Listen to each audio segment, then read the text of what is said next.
Good morning my dear student. बेटा last lecture में हम लोगों ने जो है अतिसंयुग्मन हाइपर कॉन्जुगेशन के बारे में चर्चा की गई थी, जिसमें हम लोगों ने जो है ये स्टेबिलिटी ऑफ एल्कीन मतलब एल्कीन के स्थायित्व की चर्चा कर ली थी। उस पर क्वेश्चन भी हो गए थे। फिर दूसरा दूसरा क्वेश्चन ये आया था, दूसरा जिसकी हम स्टेबिलिटी निकाल रहे थे वो था कार्बोकैटायन की स्टेबिलिटी। आज हम सीखने जा रहे हैं बेटा थर्ड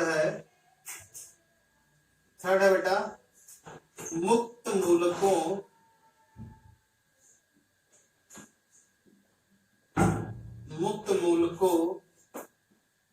के स्थायित्व को ज्ञात करने में। मुक्त मूलकों के स्थायित्व को ज्ञात करने में मुक्त मूलक क्या होते हैं बेटा? मुक्त मूलक तो वो बता चुका हूं ना बेटा कि जैसे जब कोई बॉन्ड जो होता है, क्योंकि बॉन्ड में दो इलेक्ट्रॉन पार्टिसिपेट करते हैं, ये समान रूप से टूटता है तब मुक्त मूलक बनते हैं। ठीक है, तो मुक्त मूलकों के स्थायित्व को ज्ञात करने में तो लिखो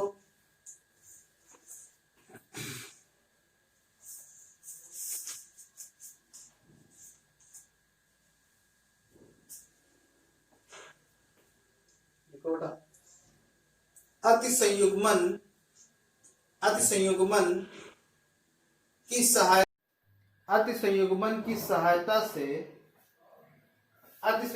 सहायता से हम किसी भी मुक्त मूलक के स्थायित्व की गणना कर सकते हैं या स्थायित्व की पहचान कर सकते हैं। अर्थात अतिसंयुग्मन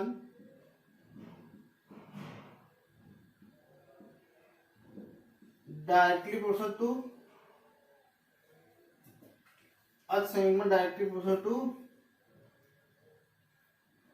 मुक्त मूलकों का स्थायित्व।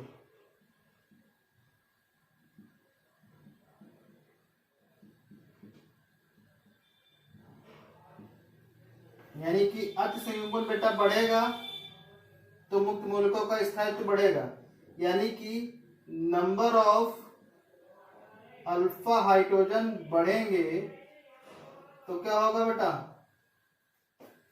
मुक्त मूलकों का स्थायित्व बढ़ेगा। ठीक है बेटा, जैसे उदाहरण के तौर पे देख लो बेटा,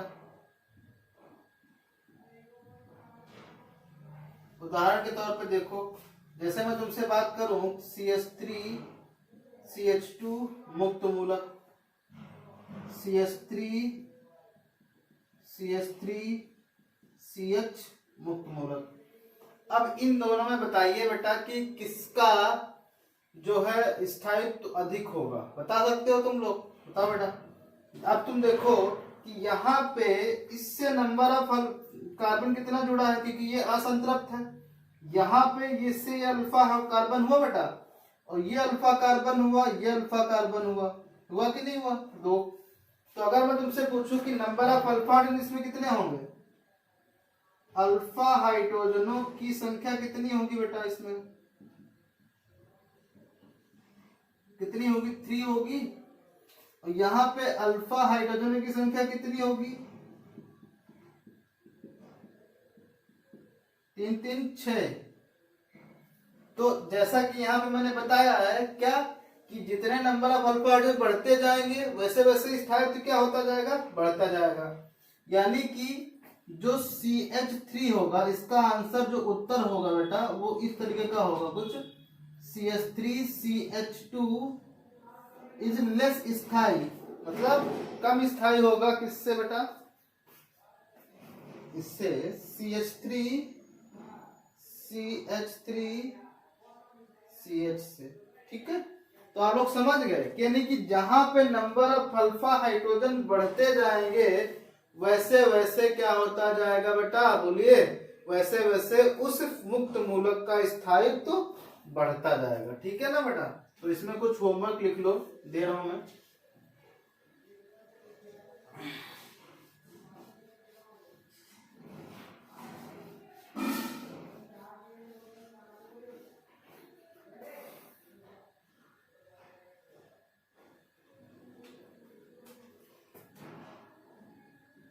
निम्नलिखित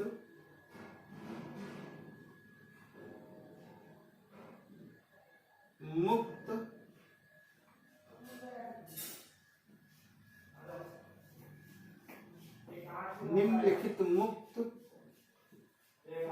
मूलकों को उनके स्थायित्व के बढ़ते क्रम में लिखिए।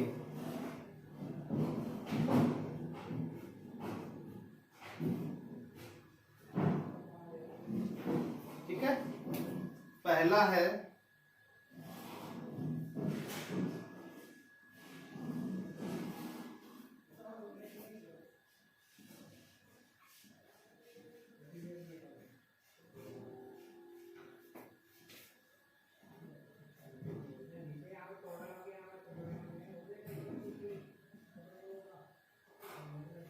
ठीक है, दूसरा है बेटा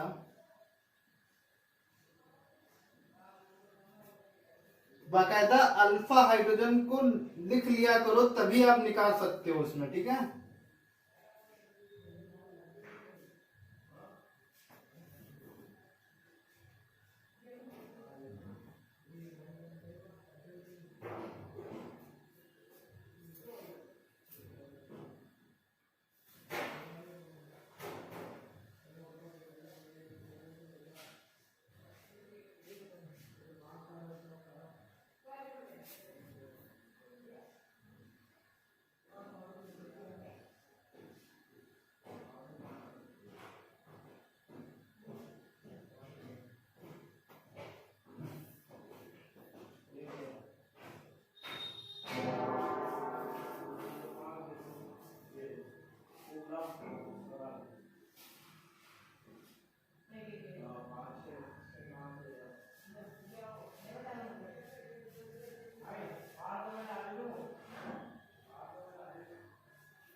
देखो बेटा एक क्वेश्चन मैं तुमको बता दे रहा हूँ जिसमें किस तरीके से ये क्वेश्चन तुमको दिए हैं।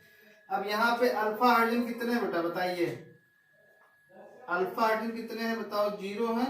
यहाँ पे कितने हैं, ये अल्फा हुआ ये अल्फा हुआ, 3 कितने होगा, अल्फा हाइड्रोजन कितने होगा बेटा 6 होगा। इधर ये अल्फा हुआ ये अल्फा हुआ ये अल्फा, तो अल्फा हाइड्रोजन कितने होंगे बेटा 9 हो गए। बोलिए सिमिलरली यहाँ पे देखो, अब यहाँ पे तुमको थोड़ा सा दिमाग लगाने की जरूरत है। ये क्या हुआ बेटा, ये कार्बन हुआ ये कार्बन हुआ ये कार्बन हुआ, तो ये अल्फा कार्बन हो गए। बोलो अभी तुम सोचो इससे हाइड्रोजन कितने कनेक्ट होंगे, ये दोनों तरफ ऐसे ही है, 2 हाइड्रोजन कनेक्ट होंगे, एक हाइड्रोजन ऊपर होगा एक नीचे ये वाला होगा। ठीक है, इससे कितने हाइड्रोजन कनेक्ट होंगे 3, तो अल्फा हाइड्रोजन कितने हो गए बोलो बेटा 5 हुए। यहाँ पे आ जाओ, ये है, अब तुम सोचो इससे कितने कनेक्ट होंगे, ये कार्बन है ये कार्बन ये कार्बन, CH3 CH3 CH3, तो अल्फा हाइड्रोजन कितना हो गए बेटा 3 हो गए, तो चल 9 कितने 9 हो गए। अब यहाँ पे आओ, यहाँ पे ये क्या होगा, ये अल्फा कार्बन होगा एक ये अल्फा कार्बन होगा, तो इससे तो 3 हाइड्रोजन कनेक्ट होगा, इससे एक ही कनेक्ट हो पाएगा। तो अल्फा हाइड्रोजन कितने होंगे यहाँ पे 4 नहीं, तो बताओ स्टेबिलिटी किसकी ज्यादा होगी, सबसे ज्यादा किसकी होगी, ये 1 नंबर पे आएगा, फिर ये 2 नंबर पे आएगा, ये 3 नंबर पे आएगा। ठीक है बेटा, तो आप लोग कंफ्यूज मत हुआ करो, कुछ ना कुछ पूछोगे तभी तो मैं बताऊंगा ना यार, पूछते ही नहीं हो कुछ, ऐसे चलने दो। ये कार्बन है, ये अल्फा कार्बन हुआ बेटा, ये अल्फा कार्बन हुआ ये अल्फा कार्बन हुआ। अब इसके पास हाइड्रोजन कितने आएंगे, ये 2 बॉन्ड इसने बनाया तो कितने हाइड्रोजन आएंगे 2 हाइड्रोजन आएंगे, इसमें भी 2 हाइड्रोजन आएंगे, यहाँ 3 हाइड्रोजन आएंगे, कितने होगा हाइड्रोजन टोटल 3 2 2 4 4 3 7, अल्फा हाइड्रोजन कितने हो गए 7। यहाँ पे आओ, ये कार्बन ये 3 हो गए, और ये कार्बन एक हाइड्रोजन, ये इसमें भी अल्फा हाइड्रोजन कितने हो गए बेटा 7, 3 3 6 1 7। अब यहाँ पे देखो थोड़ा दिमाग लगाने की जरूरत है, ये अल्फा हाइड्रोजन हुआ, अल्फा कार्बन ये हुआ, ये अल्फा कार्बन हुआ, तो ये तो एक ही हाइड्रोजन लेगा, ये कितने लेगा, 2 लेगा, तो अल्फा हाइड्रोजन कितने हो गए यहाँ पे, केवल 3 हो गए। तो स्टेबिलिटी क्या होगी, ये दोनों की तो बराबर होगी, मतलब 1:2 ग्रेटर देन होनी चाहिए 3 से। ठीक है बेटा, ये आंसर है इनका। तो आप लोग कुछ ना कार्बोकेटाइन के बारे में होमवर्क दिया हुआ, एक दो बच्चों को छोड़ के वो सबका आया और किसी का आया ही नहीं, यानी कि कोई पढ़ाई ही नहीं कर रहे तुम लोग। ठीक है, पढ़ाई नहीं करोगे तो आपका ही नुकसान होगा, मेरा नुकसान कुछ नहीं होगा बेटा। ठीक है ना, वैसे भी आप दिन दिन क्या कर रहे हो, नुकसान ही तो अपना कर रहे हो।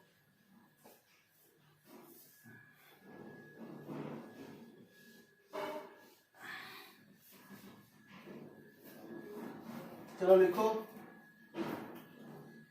होमवर्क अब लिखो। ठीक है बेटा, निम्नलिखित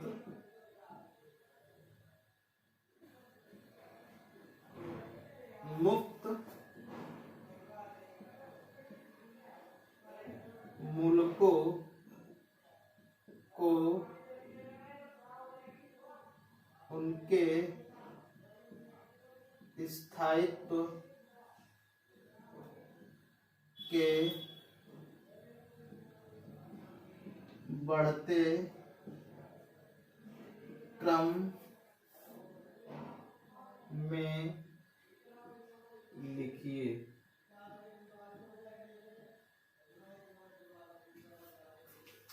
पहला,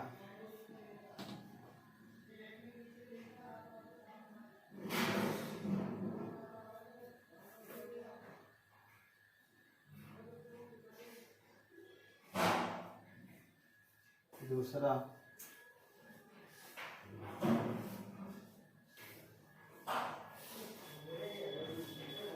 तीसरा,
चार,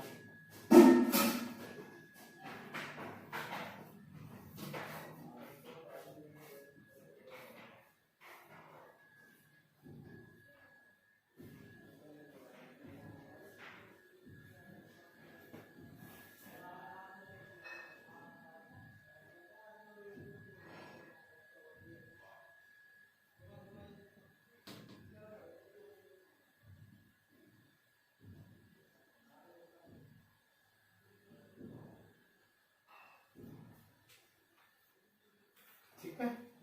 ये 5 क्वेश्चन आपको अटेम्प्ट करने हैं मुक्त मूलकों के। ठीक है बेटा, ओके, इस 5 क्वेश्चनों को अच्छे से अटेम्प्ट करने। अब एक लास्ट अनुप्रयोग बचा है बेटा, वो कौन सा बचा है,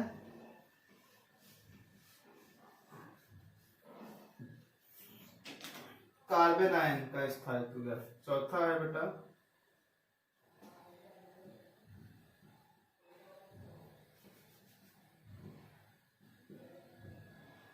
कार्बन आयन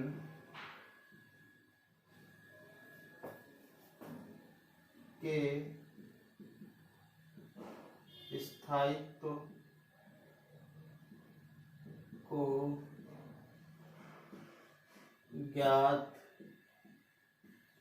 करने में, तो कार्बन आयन बेटा जब कार्बन पे कैसा निगेटिव चार्ज होता है तब, तो ये तो थोड़ा देख लो कि अति संयुग्मन इनवर्सली प्रोपोर्शनल होता है किसके, कार्बन आयन के स्थायित्व के, यानी कि जिसमें अतिसंयुग्मन नहीं होगा या बहुत ही कम होगा उसका कार्बन आयन का स्थायित्व अधिक होगा। ठीक है बेटा, बात समझ रहे हो? तो इसमें लिख लो कार्बन आयन के स्थायित्व को ज्ञात करने के लिए अतिसंयुग्मन का प्रयोग करते हैं, अतिसंयुग्मन का प्रयोग करते हैं, अर्थात जिन कार्बन आयन में अतिसंयुग्मन अधिक होता है वो कार्बन आयन बहुत ही कम स्थायी होते हैं, अर्थात अतिसंयुग्मन inversely proportional to carbon ion का स्थायित्व। ठीक है बेटा, उदाहरण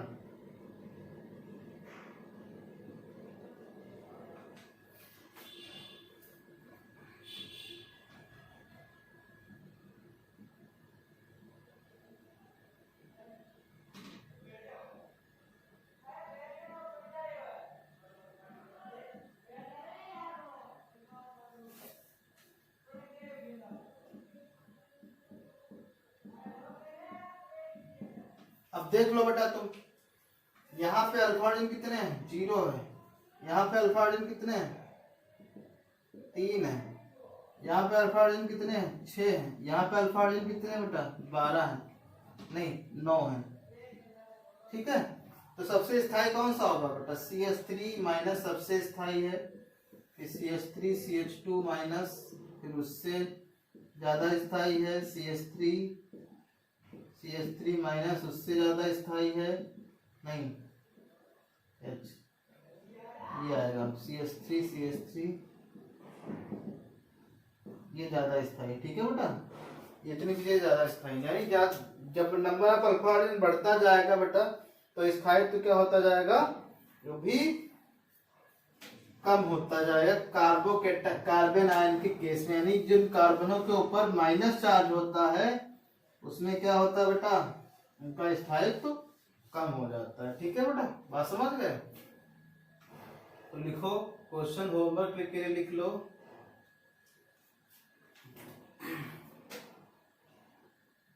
निम्नलिखित कार्बन आयन को उनके स्थायित्व के बढ़ते क्रम में लिखिए, बढ़ते क्रम में लिखिए। ठीक है बेटा, पहला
फिफ्थ वाला,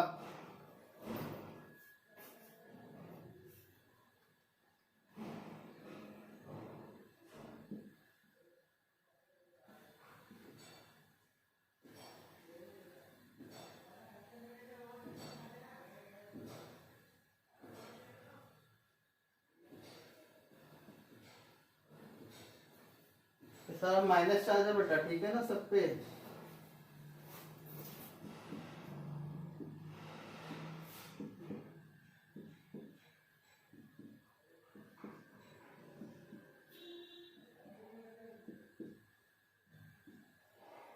ठीक है, तो बेटा इस तरीके से आपका ये अर्धसंयुग्मन जो टॉपिक था वो खत्म होता है। आप इसके जो है होमवर्क करते रहिए, इसका टॉपिक क्लियर करते रहिए, पढ़ते रहिए, ठीक है, और स्वस्थ रहिए, मस्त रहिए, ठीक है बेटा। Thank you.